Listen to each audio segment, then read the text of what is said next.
Okay, good evening, friends. Thanks for joining in for this webinar by Nilesh. Uh, Business agility refers to the ability of a business system to rapidly respond to change by adopting its initial stable configuration. It can be sustained by maintaining and adapting the goods and services in meeting customer demand, adjusting to changes in the business environment, and taking advantage of the available human resources. In a business context, agility is the ability of an organization to rapidly adapt to market and organizational changes in productive and cost-effective ways. An extension of this concept is the agile enterprise, which refers to an organization that uses the key principles of complex adaptive systems and complexity in achieving success. Business agility is the outcome of an organizational interest. We have among us to speak on this Mr. Nilesh Hundekari, who is a senior partner at Carney and leads the leadership change and organizational practice in India. He has about 27 years of experience, and he's a renowned facilitator, trainer, and a strategic foresighting, strategic foresighting culture and change for top managerial audience.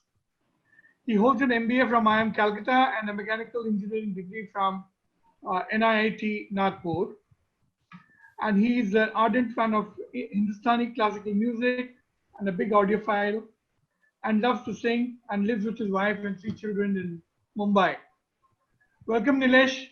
Over to you. Thank you. Thank you, Subir. Hi, welcome, Neeraj. So thank you all. A lot of friends, and Subir is a very dear, very old friend. So when he said that the ex-ISS alums have been getting together to discuss various topics of interest, I thought this was a good opportunity. So we debated a few topics, and we settled on agility, and that's why the topic is only the agile will win. So Harsh, Manan, if you can project the slides, please. So I have with me today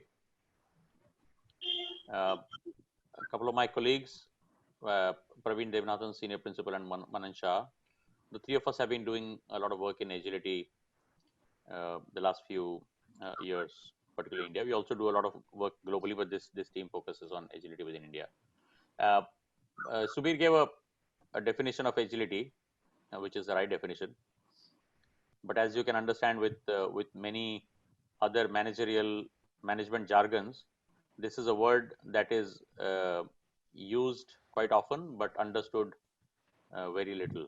So what we'll try and do is try and demystify it and explain to you in simple practical terms as to what it is, why is it important now, and what can you do about it. So let's flip to the next page. We're going to keep this as a workshop where in between there'll be questions which will be raised to the audience, and using your smartphone you will be able to respond to those questions, and the analysis of those questions will be seen directly on the screen here. So we'll talk about why is agility critical, and more importantly, why now? What does it mean for your business, and how does one go about driving it if you believe it's important for you? Next. So there's enough and more talk that has happened now about how the world will be divided into pre-COVID and post-COVID. Not all of that is unfounded. It is probably a fairly cataclysmic event. A simple testimony to that fact is that most companies do a lot of business continuity planning and risk management. None of them ever imagined something like this, and nobody actually planned for anything like this. So it is quite unprecedented in that way. So one could think about it as an existential threat. What you see the graphic on the left hand side, where you see an ice cream shop, customers buying ice cream. During Corona, they have stopped buying ice cream. Guess what? After Corona, the ice cream shop itself might not exist. Now, this is not far-fetched. The last time when we had a minor crisis of sorts in the demonetization era, there were several small businesses which actually got completely crippled and did not come back. So the organized share share of large companies actually went up after that event. And this has happened every time there is a crisis. So the weak businesses, those with weak cash positions, those with weak competitive positions, tend to suffer more. Companies with deeper pockets, ability to weather a storm last. So it's quite possible that the business landscape in each and every industry will look different. And we've been talking to a bunch of CEOs. Almost every industry we are seeing that the larger players are going to gain share. So that's a real possibility. Secondly, so that's one. However, is this also an opportunity to pivot? There's a oft, I would say, almost a misused term now. People are, which is quoted by Churchill, that never waste a good crisis. And it says that essentially, can you do something different in a crisis? Can you use that to win? And the graphic on the right hand side shows you how, because oil prices have crashed, people have started selling sanitizers. There are enough examples that all of you see around you.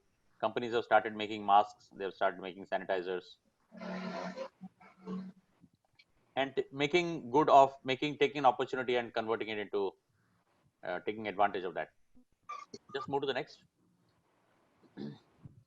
And actually, Milton Friedman, an American economist and Nobel laureate, actually said this, that only a crisis, actual or perceived, produces real change. When that crisis occurs, the actions that are taken depend on the ideas that are lying around. So the ideas were around, but it needed a crisis to goad people into action. It needed a crisis to force people to look at things differently.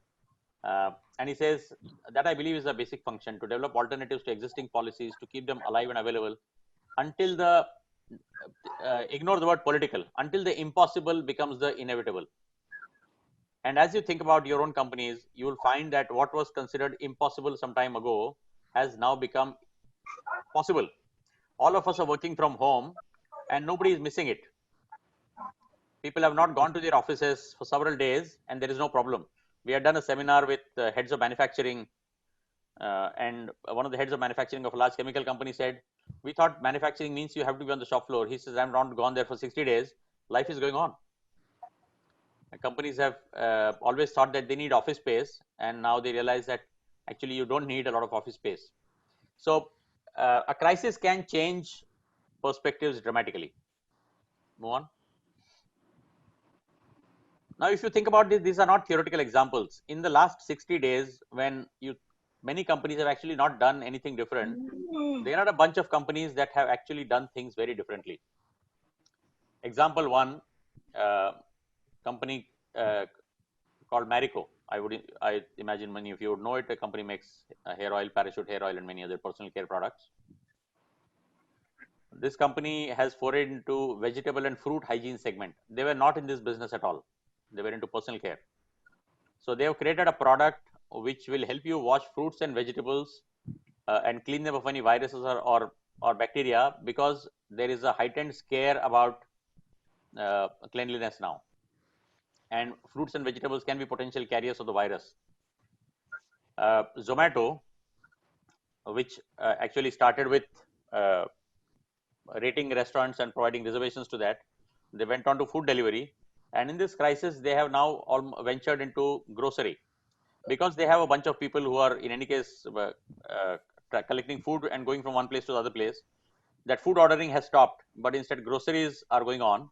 They have repurposed the same workforce to deliver groceries. Wow. And Byju's, which all of you have seen, they've been advertising a lot for online coaching, online education. They have suddenly seen a huge demand in their business, because not all schools were ready to turn over to online classes. Many did, but a whole bunch of them could not. So as a consequence, the students that were suffering, they've all logged on to Byju's. So real examples of companies that have completely pivoted their business models in the last 45 days. Okay, real examples, real possibilities. These are large companies. Marico is a 6,500 crore company, not a small company. If they have managed to do it, Zomato is a multinational company. So if they can do it, anybody can do it. Move on, please. So the question is, this crisis has forced people to think differently. Now, some companies will probably take advantage of this and move on and actually get into new business models. For example, for Zomato's and Marico, this will be a new revenue stream which will not go away. They will continue with that model. The people who become students of Byju's are not going to go away. So they could catch on to that and actually go on to lead. There could be others who have kind of just held on to managing the crisis, and they would say, let me just tide over the crisis, and once the crisis is back, I'll go back to my own business. In many ways, those people would have lost the opportunity. And of course, what we've not shown here, there's a whole bunch of them whose business models could get fundamentally threatened and challenged, and as a consequence, they might actually lose out. Move on. Real estate, for example, is one. All real estate owners, whether it is office space or a retail space, all of them are getting calls from the tenants for reducing the rents. Cinema owners seeing a very distinct drop in patrons and not sure how it will pan out after this. Move on, please. So therefore, agility is much more critical now. So while it was an important topic earlier, it has become doubly important now. So what does it mean for your business?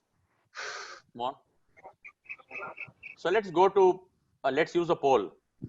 So you need to go to carnivote.com, go to your browser, type carnivote.com and log in with this password, Carney, Kearney 123, all capitals.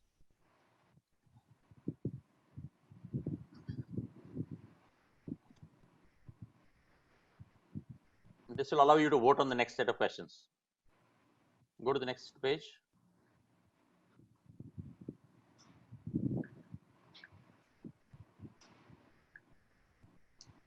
Okay, at the bottom of the screen, you still see the login details and the password. So let's answer this question. What does agility mean for your business? A rapid response to customer needs or competitor actions, customizing business models to launch a new product portfolio, transforming products and solutions with technological advancements, or adapt to constant changes in regulations. You can choose up to two. And you will see on the bottom of the screen the number of votes. 4, 5.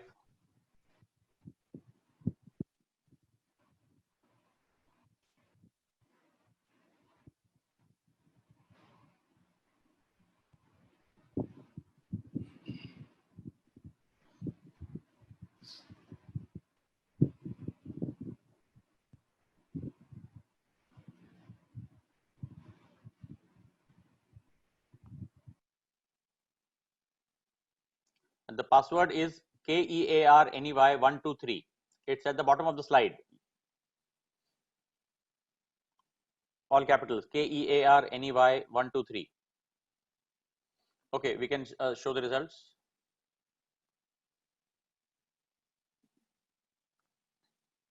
Okay, so an overwhelming number of people think that rapid response to customer needs or competitor actions is agility. And a fewer number thinks customizing business models to launch new products is agility. Okay, let's move on. We'll come to the definition of what it really means. Before we give that answer, do you know that agility is also a sport involving dogs? And you see the first dog here, they're supposed to run through an obstacle course. And you see the first one, which is running very fast, but is actually crashing through the obstacles. The other is crossing the obstacles, but is actually slow. Actually, agility is both. It is speed and ability, speed and stability. So it's not just enough to be quick, but being right is as important. So being able to make the right moves quickly allows you to capitalize on opportunities. So is speed and stability both. Come on, please. Now the question is, does all parts of your business need to be agile? And you will have parts of your business that are stable, old companies, old economy businesses. For example, a refinery, okay, built with a 20-year horizon, a cement plant built with a 10-year or 20-year horizon, a textile mill built with a 20, 30-year horizon. Okay, do all parts of your business need to be agile, or only some parts? It's easier for us to imagine agility when we are talking about startups. We are dealing with e-commerce customers, new millennials as customers, dealing with competitors as startups. So if you segment your business into multiple parts and think of those parts of the business that are more mature, those parts that are new age, and think of the future value of each of these businesses, and think of the value at risk. Some of these the new age businesses where the channels are younger, channels are newer, digital channels, customers are younger, competition is more agile, you have no choice but to be more agile. Whereas your traditional parts of your business, which are much more mature, the need for agility would be slower, would be lesser. It doesn't go away, it will just be lesser. Interestingly, we were presenting some of the findings of what the COVID is going to do to the oil and gas industry, and Manan has presented some of these to the boards of many of the oil and gas companies. And you would imagine an oil and gas company, public sector, what change is going to happen to them? People are going to need oil. So why would they even listen to something like this? The entire board listened to us with rapt attention, and they said that everything that you're saying is strategic and very important. We need to use some of this strategic data to actually take tactical decisions on whether what price should I book my crude, or whether I should book my crude. So it is as important for very stable companies as it is important for new age companies. And this is a more cataclysmic event. So let's go to the next page. So the need for agility comes from 2 or 3 different angles.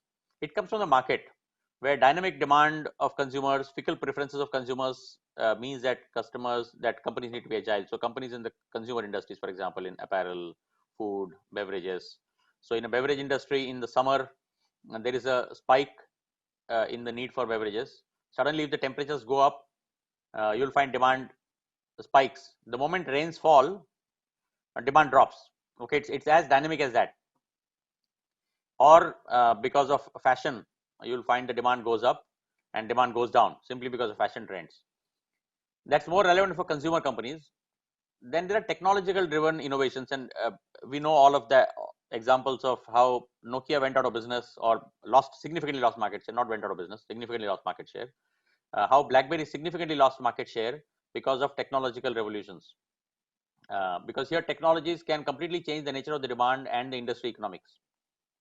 And of course, you have regulation in industries which are natural monopolies, or where those monopolies can actually create problems for consumers.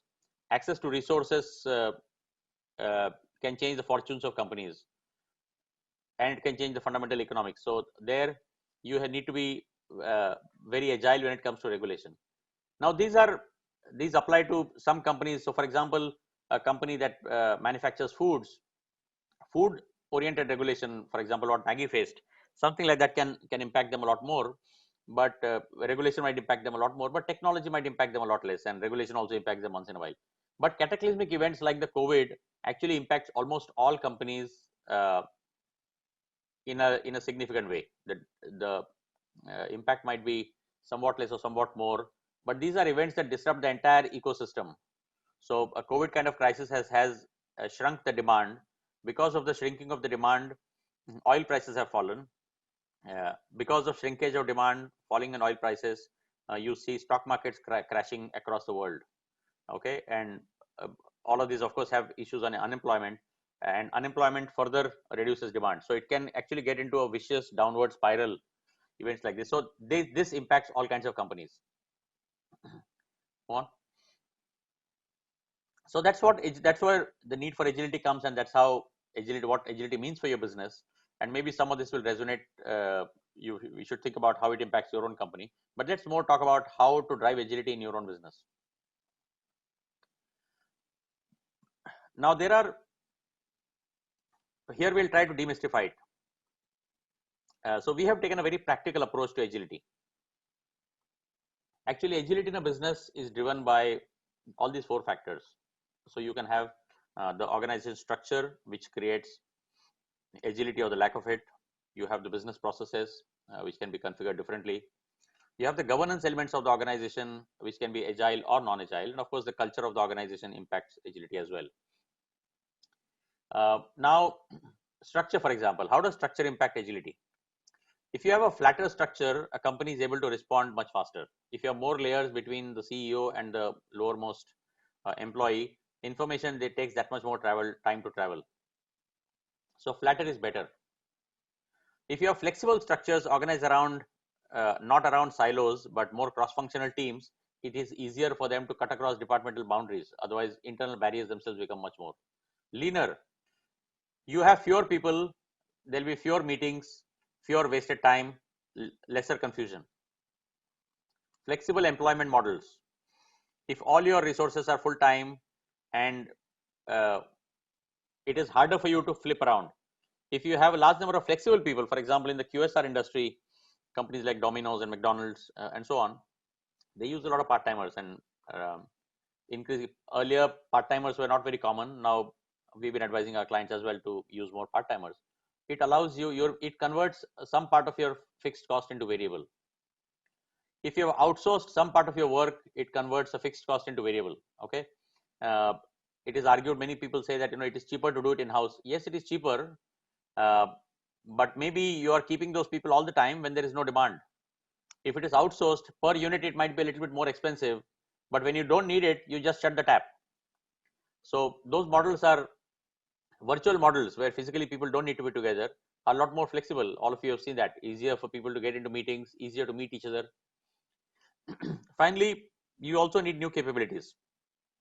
Companies need to have risk management, crisis management, those kind of capabilities. Unless somebody is thinking about some of them, you suddenly find there's a crisis and the CEO and the entire top management team gets consumed with thinking about how to do this, because there is nobody in the organization who's thinking of planning about these kind of scenarios on a regular basis. So structurally, you can make some changes, okay, and we'll show you a few examples. Process wise, you can make some changes, and maybe just flip to the structure example. We'll just show how structural changes can be made. Can you go to the example page? Yeah, okay. So this is an example from an FMCG company where when we worked with them, we actually removed one layer of sales head, which is not required. Instead of the 4 divisional heads, we converted into 6 cluster heads, and these clusters were chosen such that they were more homogeneous in terms of the needs of the consumers, the similarity in the channels, the similarity in the profiles of the distribution. The distributors made them much more agile, and they had a bunch of roles which were fragmented, such as sales development, trade marketing. We combined some of those roles and made it simply into one team which sells and the other team which helps sell. Much more simpler, flatter organization structure. Yeah, go back to the framework page, please. Yeah. In terms of processes, uh, all organizations have processes, and these processes normally carry so much flab, it is unbelievable. For example, a process like annual operating planning, strategic planning process. Companies spend very significant man hours of very senior people in drawing up annual plans, which are nothing but extrapolations of the past. Okay, frankly, a lot of that can be done using an algorithm. Praveen and Manan and I used to work with an FMCG company where they used to create bottom-up sales forecasts every month, almost every week, for the entire country. And then what we did is we used a statistical model, a statistical tool, to create the forecast basis past data and other environmental variables like temperature and a few things that would drive demand. The statistical model was actually much more accurate than what the model that was created, than the forecast that were created by hundreds of people across the company trying to spend time in collating it. But the company still had this belief that because it's done manually, it is a lot more accurate. That's not the case, and we proved this time and again. A statistical model is far more accurate. You don't need to waste time creating a demand forecast.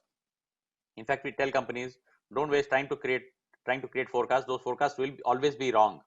Okay, instead try to create a model that can respond to the demand much faster. So we use a supply chain concept called sense and pivot. So thinking about processes, most companies tend to create a process saying, oh, it's a process, and they create a process which is very robust and effective. They don't think about efficiency at all.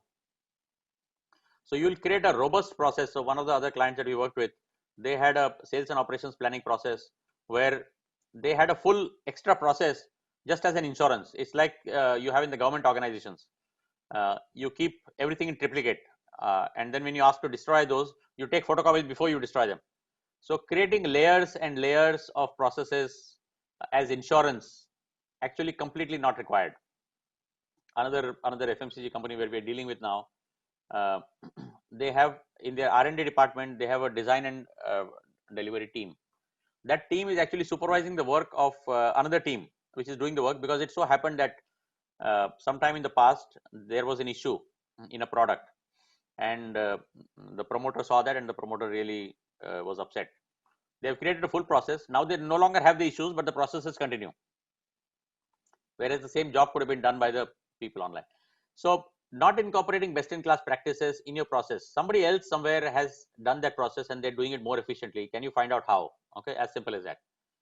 Extensive digitization and automation. You'll be surprised, despite SAP and ERP being around for maybe 20 years or more, the number of companies who use ERPs and softwares end to end is very, very limited. Excel is actually one of the biggest evils that we find in companies. Everybody uses Excel. MIS is another department which creates work for itself. Everybody wants Excel sheets, the same Excel sheet. Somebody wants the rows as column and somebody wants columns as rows. In fact, some of our clients in multinational companies have been saying that in this crisis, the people in multinational companies are actually spending time creating scenarios. And somebody else told us, works with a family-owned company. He says, if I was in a multinational, I would just be doing this. In this company, I'm not doing anything. He said, we'll take it as it comes. End-to-end visibility of data and information, most companies just don't have it. The number of companies that have tried to do omni-channel, and they say that we will do click and collect, most of those companies have failed. They just don't have a single view of inventory. Many apparel companies, they just don't know. They will know that something is out of stock in one store.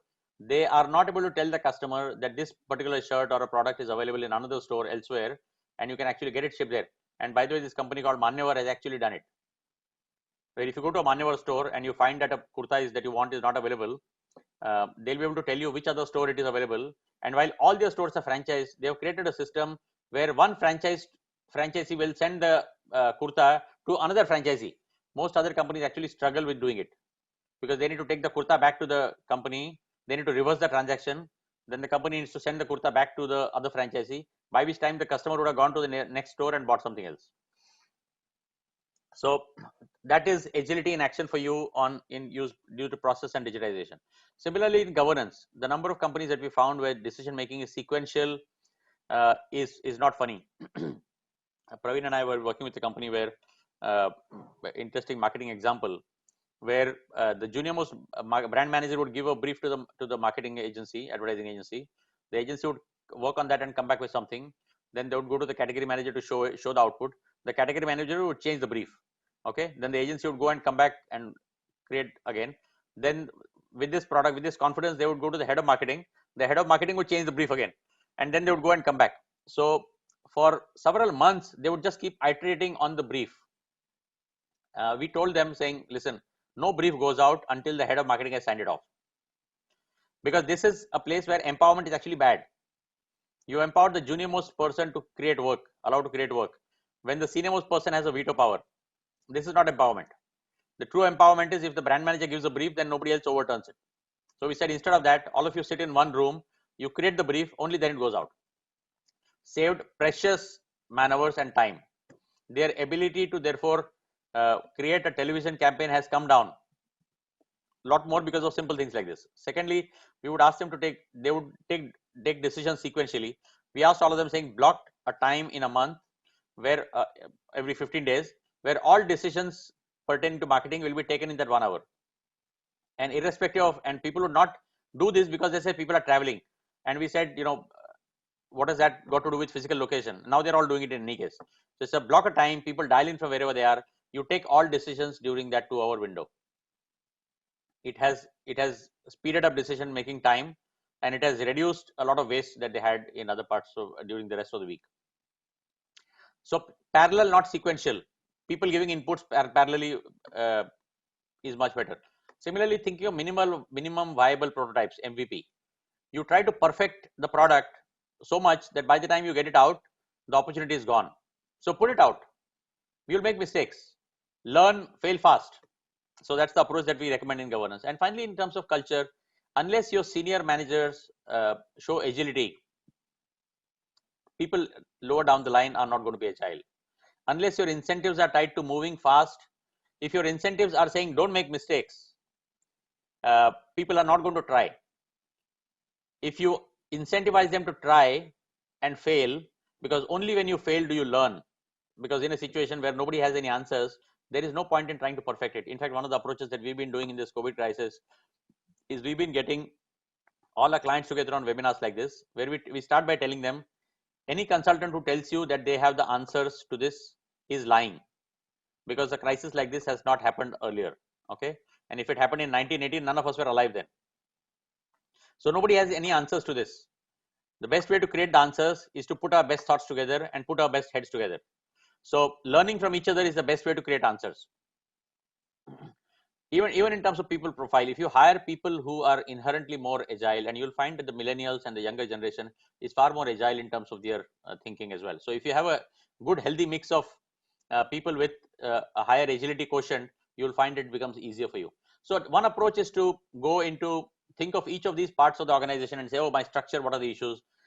In terms of processes, just go to the process page for one minute, Harsh, where we saw the process prioritization. So you could take all the processes in the company and prioritize them on a 2x2 like this, where you measure each process and say, how fast do I do it, and how fast slow am I doing it? So for example, how much time does it take for me to launch a new product? How much time and effort does it take for me to complete my performance appraisal process? How much time does it take for me to launch a new media campaign? And on the other axis, you say how much man hours are going in, and you literally count man hours spent by people in that. You plot them on this 2x2, you will get a pretty nice chart where you'll find the culprits, those processes where you're putting huge amounts of time and effort, and frankly, you're still slower than everybody else. You hold this mirror to yourself and you focus on these 7, 8, 10 processes, which probably be about 30% of the process in your company. You will make a big difference to your agility. You don't need to overhaul everything. You just focus on these few and focus on and overhaul them. So one approach is this, go back to the main page please, is to think of each of these elements and say, where do I focus to drive agility? The other approach is a different approach. Here you say, what are my big business priorities of my business, and you segregate those priorities into business as usual, running the business, and changing the business. Okay, go to that page please. And this is called the agile at core approach, where you divide the organization into, maybe go to the next page first, we'll come back to this. Yeah, divide the business priorities into running the business, which is business as usual, and agile squads, which are focused on driving change. And those driving change could be big business priorities. They could be, for example, gaining share in modern trade. They could be, for example, reducing lead time to market. They could be launching new products very quickly to market. They could be solving the most burning customer service issues. So you identify these priority areas which are going to move the needle for your organization, and pull out people to focus on those priorities. And these people will be from all across the organization. So you're kind of almost pulling out people from various parts of the organization, putting them into a cross-functional team, empowering them to take all the decisions required to drive the change. They'll do whatever it takes, and they report directly to the CEO. So go back to the previous page, please. And here you can think of, you can experiment this with a few tasks. You can take maybe 1 or 2 priority areas and create an agile team around it. Or you can take the most important tasks. For example, there is a new business that you want to launch, which needs to be successful. Now, most companies, you'll find that when they try to incubate businesses in the large bureaucracy, it fails. The bureaucracy kills it. So as an example, Tata Steel has entered into this metal recycling business. Scrap recycling. They buy scrap and they recycle it, and they're trying to create a business model around it. Now, Tata Steel is a very large organization. One of the nice things they have done is they have kept this team entirely separate from the rest of the Tata Steel organization. It operates out of Gurgaon. It's one floor. The CEO and everybody else sits on that floor. The CEO is walking around mixing amongst the teams, very flat structure. They're experimenting, they're trying out. They have within the broad response, they have almost carte blanche from the management to try whatever it takes and fail. And they're actually open and they're not mixed it with the, so they're not going to risk the Tata Steel empire. Okay, even if you fail in that business, Tata Steel is not going to get impacted in a big way. But if they succeed, it might actually open a new line of business. So you can think of this as engine one, engine two. New traditional businesses, traditional parts of your business, run it like the way it is. New businesses, run them completely different. So create a very flat organization, fully empowered. Create teams, not the traditional, design, sales, marketing, production. Create integrated teams. Give them holistic responsibilities. Hire young people. Allow them to experiment. Allow them to fail. And that's the way to go. In fact, many startups operate like that. In startups, people get very holistic business roles. That's the way to work. But you can do this even in non-startup kind of companies. Move on, please. Yeah, go to the next page. So you could, for example, here are some examples of you could create potential. So what you see on the left-hand side is the traditional functions: marketing, sales, manufacturing, procurement, and you pull out people from each of this for a particular task. So creating a new product, you pull out a person from marketing, sales, manufacturing, procurement, and create them into a team. And these teams then actually report to the CEO. You could this be around digital, it can be around analytics based customer promotions, it could be about automation or adopting digital manufacturing. So that's the other way to do it. And you hear these words called chapters and tribes and so on, and squads, but essentially it means that you create teams, and these teams work very differently. They have stand-up meetings in the they have stand-up meetings. They have a culture where life moves much more differently and much more easily. So that's the other way to do it. You can think of any of these, either which way you can actually drive agility in the company. Yep, move on, please. Okay, so let's talk about what are the barriers to agility in your organization.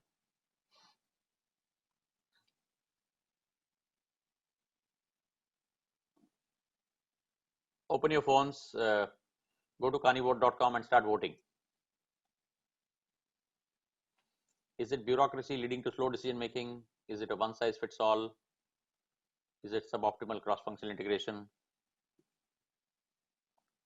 Is it lack of right talent? Okay, let's see the answers. Okay, there you go. Bureaucracy and functional silos, the biggest barriers to agility. So the organization structure that is actually created to fulfill the goals actually is the biggest culprit.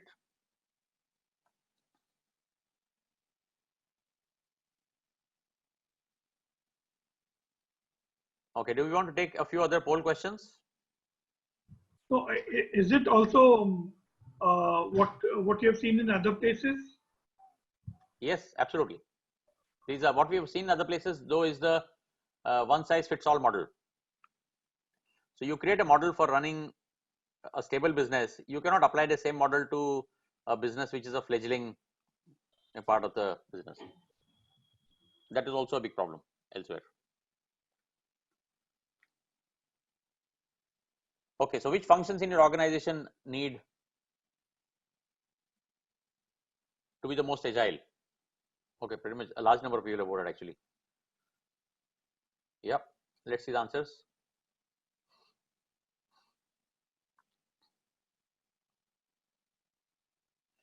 Interesting. Manufacturing and supply chain need to be more agile. Well, it's actually possible. It's not impossible. Modularization of manufacturing, flexibility in manufacturing, because otherwise that becomes the millstone around your neck. Well, strategy has to be agile, of course, goes without saying. But even some of the other larger functions like sales and marketing display a lot of lack of agility. And I'm not even sometimes the support functions do demonstrate a lot of lack of agility. Okay, let's just think about processes. Which processes need to be most agile? Or maybe actually we can skip this question. We probably got a similar answer. Yep.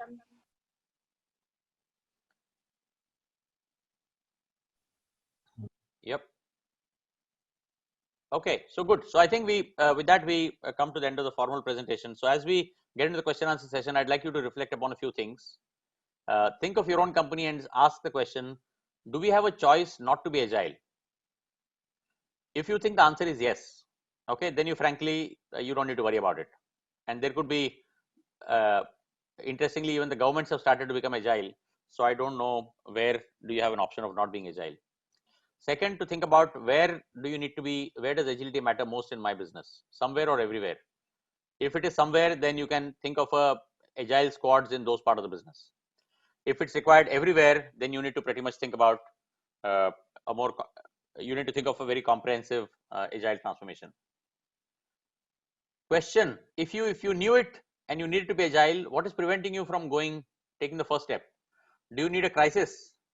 Well, then you can create a crisis, or you can then take advantage of a current crisis. So a crisis, real or imagined, either is fine. If you don't have a burning platform, things won't change.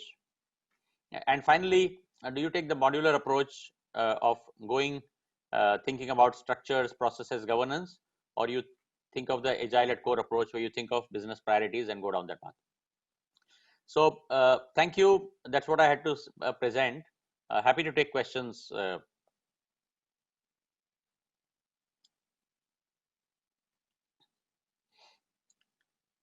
If you can route your questions via the comments screen, or if you need to raise your hand, then Subir or Amitabh or one of them will unmute you and you can ask questions.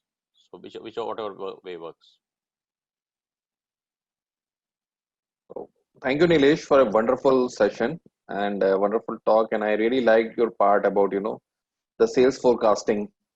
And I've seen, in my career in stint or organization, people, especially the sales team spend so much of time, in just putting out the sales forecast, doing a plan A, plan B. And it's really, wonderful insight. So I will just look at the people who are going to ask a question. And As so okay, can you just reflect how can on that? Actually, the sales forecasting one I really liked. If you can, just yeah, I'll explain that. See, one of the beliefs that we have as human beings, we have always taught we don't like a feeling of not being in control. So even in this yeah, crisis, people are trying to project what will happen, when frankly nobody knows. So these are all scenarios which you can create them today and you can junk them tomorrow. So sometimes it is okay to say I don't know, and all you can do is to create a team which you think can deal with almost any of the possibilities. Beyond that, you really can't do anything. So it's okay to have that. So a lot of this thinking, and because in most of it's like driving forward by looking in the rear view mirror. yeah. It is fundamentally wrong. Okay, lots of interesting questions. Okay, let me take one by one. So I Sachin, think there are a couple of people who have raised their hand also. Okay, So Mr. Vikram, you are on unmute. If you want to ask the question, you can please ask the question. there's Sachin also Mr. there. Vikram Singh. yeah, Yes, yes, asking. Yeah, Actually, finding the option. We can hear you. You can speak. we can hear you. You are unmuted now. Yeah. My question is from the perspective of agility yeah, with respect to the blue collar workforce. yeah. So, how to go for the communication to that part, because they don't understand this thing. Because especially the unionized workforce who has been working for years and years. So, for them, uh, this challenges posed by the COVID-19 doesn't matter. So they want to see the things from their mirror only. Yes, I mean it's not why blue collar. I mean everybody tomorrow, if you and I have to take a salary cut, okay, we are going to resist it tooth and nail, right? Just that you and I might have some more discretionary income, so it might go from our savings.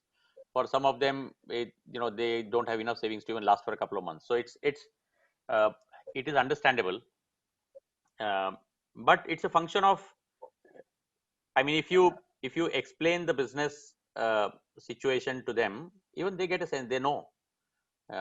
we think that they don't understand. But if they know that there is, for example, the most significant issue that is now going to happen is demand contraction.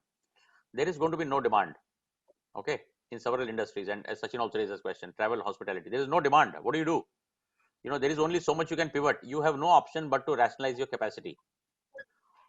For example, if fundamentally, let's say in the travel industry again, to combine the two questions, pilots, those unions, the aircraft engineers unions, all of them have been quite recalcitrant. But what will you do when people are not flying? You probably have too many planes. You probably have too many hotel rooms. What do? So the situation will get to a stage where people will understand. I actually think in a crisis, it is far easier to explain to people than in normal times. When they see that everything is going well, and that time if you ask let's say, increase in workload, reduction in compensation, or any such changes, it is harder to justify. In a crisis, actually, it's much easier. Yeah, Neeraj, can you ask your question? Yeah, Neeraj's question: how is R&D responded quickly panned out in industry? Hi, Nilesh. Yeah, hi Neeraj. Uh, Completely agree. Thank you for a wonderful presentation. 2-3 things, and we have been noticing how agile the companies are. Ahmedabad is the worst affected place Yes. in today's time, and many of the 5-star hotels have been converted into 5-star hospitals. Yes. So that's the agility you need to be absolutely on. I look after CSR, and we are kind of August that we will not be able to go into our areas till perhaps September. Yes. And we have started teaching our kids through WhatsApp and other methods, Yes. failing and succeeding. But I was pretty surprised seeing very low voting score on R&D. Have you seen that in other industry also? Because this is the part that should help us respond better in our response to COVID. Agreed. And being competitive. Absolutely, you're right. But in most companies that we have seen, their new product development processes, new service offering creating processes are actually they're quite slow, and companies don't measure themselves on how quickly is their time to market. They also don't measure themselves on success to market, that if you launched 10 products, how many of them actually succeeded, what percentage of revenue you got from products which are launched in the last 3 years. If you put and you compare these metrics with the amount that you're spending on R&D, you will really know the value of your R&D investment. One of our clients we were talking a couple of days ago, a lot of the time is actually getting wasted in doing quality kind of checks, which is not the core job of R&D. Okay, core job of R&D is innovation. So if you waste R&D's time in CQ, central quality assurance or quality management kind of things, then R&D will not be focused on fundamental breakthroughs. Yeah, and sorry, if I may come in, just as one of the examples we shared as well, that Marico launching the Nutri or the Veggie Clean, that is a classic example of R&D being able to quickly come up with a new product, and that actually going from concept to market in less than a month, 2 months time. No, actually, we have seen many automobile industries making ventilators and so on and so forth. That's also Yes. very remarkable. Yeah. Nagendra, can you ask your question? I think his question is clear. Maybe I can just respond to that. I agree with that. In fact, this risk management and risk identification has been considered as almost delegated lower down to a procedural kind of thing, where you employ an accounting firm and they will do a risk assessment and they'll tell you the minor risk. Now those risks are so minor and micro that nobody even thinks about them. The CFO signs off on it and everybody is happy that you have addressed risks. Real risks are these. Companies need to prepare for risks like this, but they don't actually do it. In fact, we were talking to a large metal company a couple of days ago, and there the CEO is saying, then they don't want to call it risk. They're saying, how do you think about these big incidents? who should be responsible for this? And I was telling them that in a macro risk like this, things will automatically escalate to the top. You have no choice. It will go to the CEO because it is so important. Just like we have seen in our country, despite being a federal structure, the central government has actually taken the lead. There's no choice. So in a crisis, things do centralize.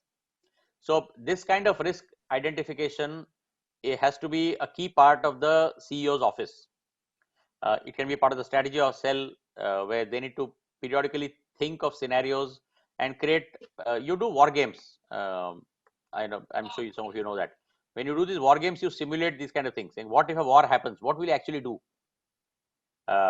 So it takes huge amount of time and effort, and people start with disbelief, saying, "Oh, it's not going to happen." So therefore, there's no point in wasting time. So this kind of a shock is required for people to think that something like this can happen. Even now, for example, most companies don't believe that you will have a second wave. There could be a second wave, there could be a third wave, and God knows there could be many more viruses like this. Okay, so one has to think about that we will be living in more riskier environments. How can I be prepared to live in that situation, not assume that the risk won't happen, which is what all of us, the optimist in us, wants to believe, that the risk will go away. The risk is not going to go away. I want to respond to somebody else's question. I think it was Amitav Mukherjee. Amitav Mukherjee, yeah. Yeah, how about reframing this theme as moving org design from design for efficiency to design for resilience? Absolutely, 100% with you, Amitav. You have to have an organization which is flexible and willing to learn, and agile and being able to adapt. And of course, resilience is super important. There, in fact, interesting question that we were asking companies, and many companies don't have enough cash on their books to last 2 months, which means if the company had no, if you take the fixed cost that the company has divided per month, and if that cost comes to, let's say, 200 crores, every month you need 200 crores, even if there is no revenue. Now if your cash reserves are let's say 400 crores, it means you can go for 2 months, and you won't be out of pocket even if you have zero revenues. But what if you had only 200 crores, which means you can go only for 1 month, which means at the end of 1 month, a large company like this will have a significant cash risk, and this company might be 50 years old. I mean, that's just unacceptable. If you do personal financial planning, all your personal financial planners will tell you that you need to have at least 3 months of money in the bank, 3 months of expenses in cash in your bank all the time. If you don't have, there's no guarantee that you might not lose your job. If you lose your job, anybody will tell you that you will not have a job for 3 months. Now, if for tiding over those 3 months you need to liquidate, sell a house or liquidate fixed deposits or sell shares, it is really not being very wise. Okay, because some of those assets are not liquid. You will have right now, for example, if somebody wants to sell shares, you will get a 40 paise per rupee. What's the point? And more other assets are not liquid. So thinking of this, just as you think of as an individual, a company needs to think about this. Partnership firms distribute all their cash surpluses at the end of the year. They don't keep anything. When a crisis like this happens, where do they go and get cash? They have to ask their partners to put money back into the company, which is not a very desirable option. So resilience is super important, and thinking of methods of ensuring resilience is critical. Let me take the other question about the relationship. Akash has asked a question about relationship between agility and sustainability. Well, I think sustainability is slightly more longer term. Issues like sustainability might not kill you immediately, but there could be. For example, the entire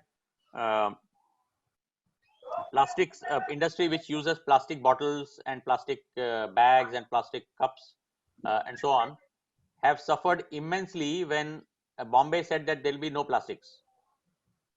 Correct. Okay, when your entire growth is contingent on plastics, and suddenly somebody says plastics is banned, what do? It's like you have to choose between growth versus sustainability. A large amount of the fashion industry is facing issues around sustainability because fast fashion, which has been driving the growth of the industry, is not sustainable. People are buying clothes and then dumping them because they became non-fashionable, and they're throwing them out, and they're all going in garbage dumps. If fast fashion goes away, if people say I don't want new designs, some part of the industry is going to collapse. Question from Pinaki Ranjan Bosu on how can real estate be agile? Tough question, Pinaki, but I would imagine they'll have to probably move to a more rental model, because anything to do with sale of real estate is non-agile. Of course, the regulations in the real estate industry are so complex and so archaic. It is really difficult for the industry to be agile, and because of these regulations, the industry has actually got used to phenomenal margins. So I actually think the industry is going to go through a significant restructuring. They need to get used to downward trend in prices, significantly lower margins till such time it becomes affordable. Because anybody knows that the money that you put in real estate now, you don't even get your equivalent of fixed deposit returns. How can we be agile in performance or productivity measurement now? I don't understand this question. Maybe Nagendra, if you can explain. Now, many companies, what they are doing, they are right sizing, they are laying off, and then they're coming with weird ways of, ascribing people who are productive, who are not productive, and so on and so forth, which is not transparent. So how can a company, for example, in this time can fix, that performance assessment in a transparent and objective manner? That is what actually is I meant. Yeah, that's right. No, I mean, it is in times like this, people will take knee-jerk reactions, but it's not a problem that you can fix retroactively. If you didn't have a robust measure of measuring performance in a crisis like this, if you need to lay off people, there are going to be some unfair calls.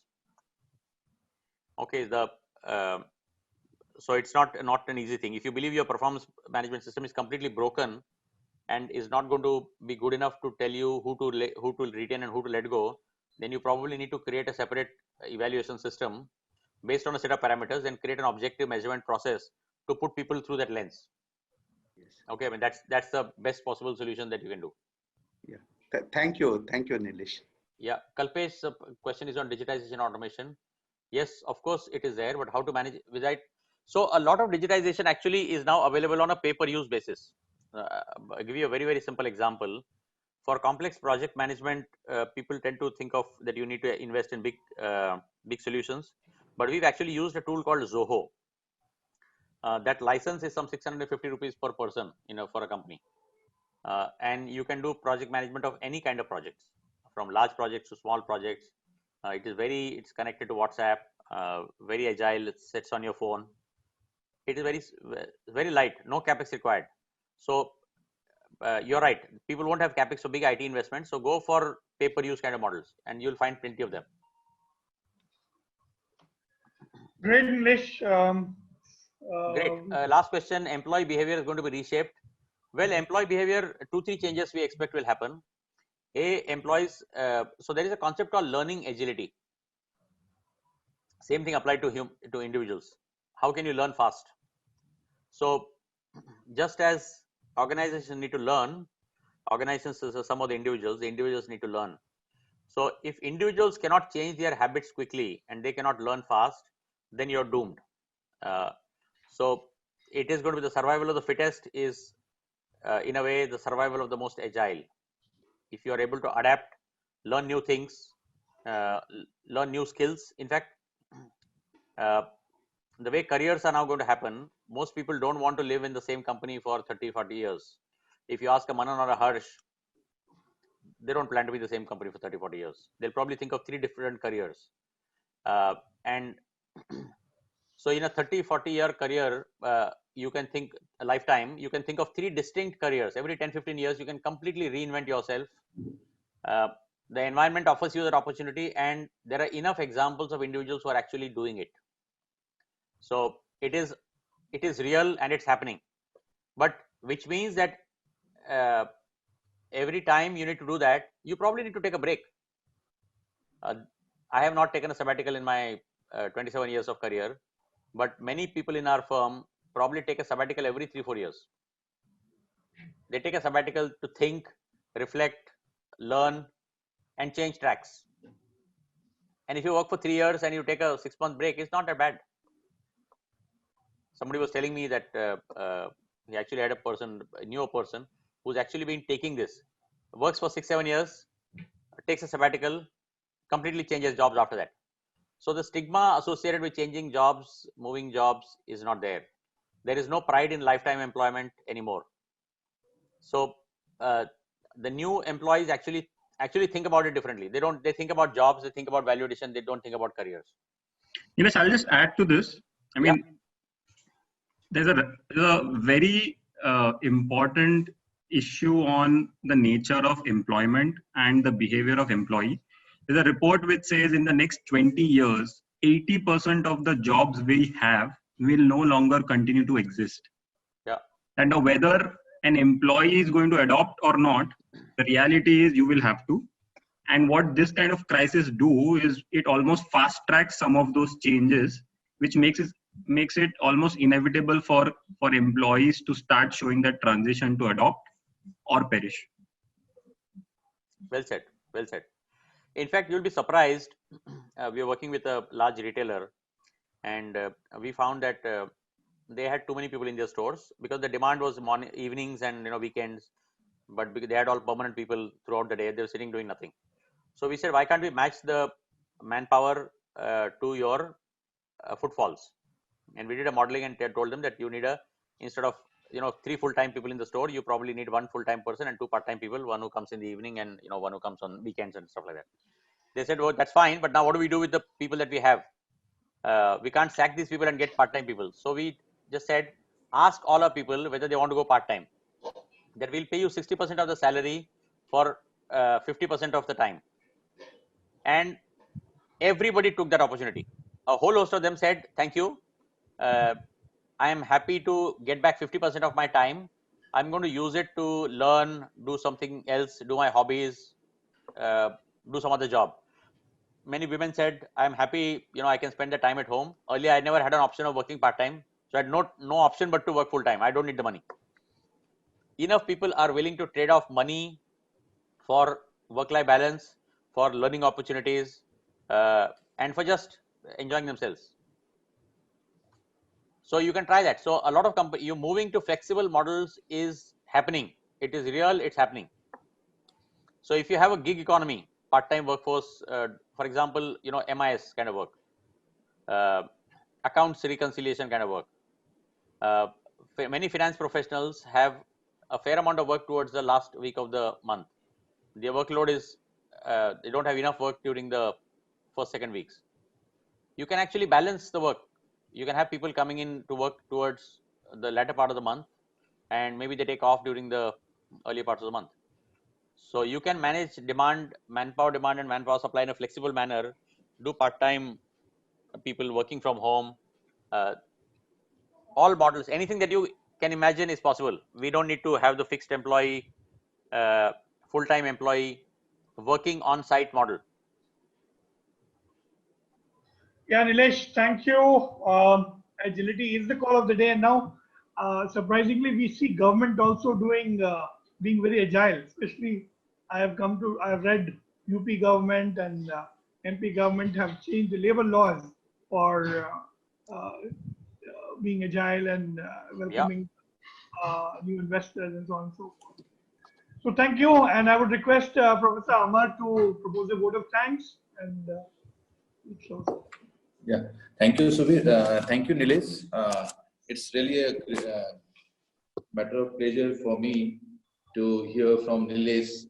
A very insightful and wonderful and crisp everything you have explained about agility. Definitely, it's how people and capacity can be rearranged and recombined creatively and quickly without major structural change. And at the same time, what Nilesh has told, that we have to give the quality. We have to focus on the cost and the efficiency also. And that way we have to go ahead. Means we have to run fast, speed, at the same time accuracy and the output should be also there.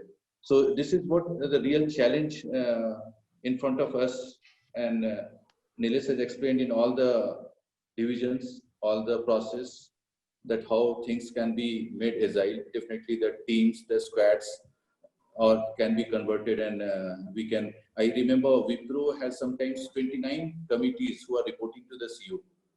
So Yes. in the different sectors. So that way, very well explained, and definitely we have got a lot of insights from you. Thank you, Nilesh, and and his team, and all the participants, all the for asking questions, and we have really benefited from your talk. Thank you. Thank you, Nilesh. Thank you very much. Thank you, everyone, and thank you, Nilesh. Wonderful session. Thank you, Subir. Thank you. Nilesh, if we could get the copy of the presentation, then we could Sure. circulate among. Yeah, we'll circulate. Thank you very much. Thank you. Thank you so much. Thank you. Thank you. Yeah.